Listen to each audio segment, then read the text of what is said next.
Mon nom est Sébastien Boursier, je suis le propriétaire de Maisons traditionnelles des Patriotes. On est spécialisé dans la reconstruction, la restauration et la récupération de maisons ancestrales.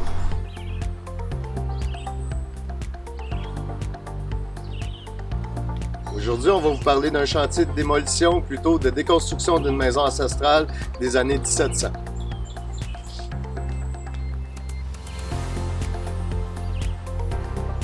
Lors d'une récupération, il y a plusieurs indices qu'on peut voir là, qui vont nous dire si c'est une vieille maison ancestrale ou non. Le premier indice, c'est le grenier, à savoir si les chevrons, premièrement, c'est comme ceux-là, là, équarris à la hache. Est-ce qu'ils sont carrés? Est-ce qu'il y a des courbures dessus? Est-ce que ça suit l'arbre? Est-ce que la base est plus grosse que sa tête? Sinon, il y a les combles là, où que le niveau des murets, que c'est une pièce équarrée à la hache. Est-ce que c'est une grosse poutre ou c'est carrément des petits 2x6 comme on voit communément aujourd'hui? Une fois qu'on a déterminé que c'est une pièce sur pièce, ou du moins une maison avant 1900, là, à ce moment-là, on va commencer à faire le curtage extérieur et le curtage intérieur. Le curtage extérieur constitue enlever les revêtements, enlever les bardeaux de cèdre, la tôle par-dessus le bardeau de cèdre et par la suite la planche de toit. Une fois que le curtage extérieur est fait, on va passer au curtage intérieur. La plupart du temps, il y a du crépi, il y a de la planche au niveau des murs pignons, au niveau des murs périmètres pour ce qui est de la structure du rez-de-chaussée. À ce moment-là, tout le curtage est effectué, les relevés sont faits, les mesures sont prises et l'ensemble des pièces est numéroté pour retourner exactement aux places où ils sont présentement dans la charpente actuellement. Une fois que le curtage est fait, que la maison est identifiée, là, à ce moment-là, on va passer au démontage de la charpente de toit comme telle.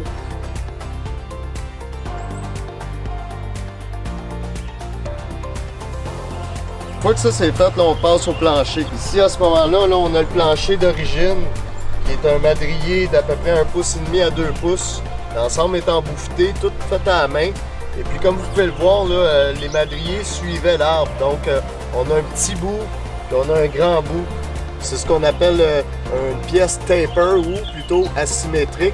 Et puis à ce moment-là, de fil en aiguille, au fur et à mesure qu'il montait le plancher, il en mettait une comme ça, puis une à son inverse pour arriver à l'autre bout, pour arriver avec une surface qui est droite et carrée. Nous voulons rendre à l'essentiel d'une récupération d'une maison ancestrale. La charpente. Une fois la numérotation faite pour la charpente, les relevés sont faits, on va dégarnir les fenêtres. Si on est capable de les récupérer, on va les récupérer puis on va pouvoir les réintégrer à votre bâtiment une fois restauré.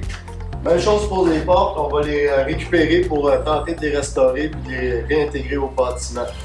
L'important, c'est le relevé, la numérotation pour s'assurer que chacune des pièces retourne à l'emplacement exact où elle a été démontée. Et puis si il faut la restaurer à ce moment-là, c'est très important d'avoir des relevés très précis de la pièce à remplacer. De là l'importance de garder toutes les pièces, même ceux qui semblent plus être bonnes, il faut les garder, que ce soit pour la longueur, l'épaisseur, la hauteur ou sa forme. Il faut absolument garder l'ensemble des pièces que composent une charpente de maison, c'est essentiel. Comme vous pouvez le voir, là, la récupération est vraiment complète. On va même récupérer jusqu'aux clous qui eux-mêmes ont été récupérés à partir du toit pour venir tenir les lattes de crépi là, utilisées à l'intérieur. Donc comme vous pouvez le voir, là, on va récupérer l'ensemble des clous au niveau des clous de forge, ce qui est très important. Et aussi même les clous carrés là, qui peuvent être utilisés là, lors de la reconstruction. La maison, normalement, on la restaure pour la remettre à son état d'origine.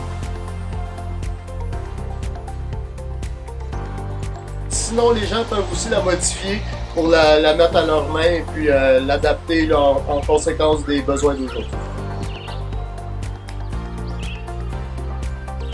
Maison traditionnelle des Patriotes, ça fait 15 ans qu'on en restaure, qu'on en débonde et qu'on en remonte. Je peux vous assurer d'une chose, c'est qu'on va répondre à vos besoins.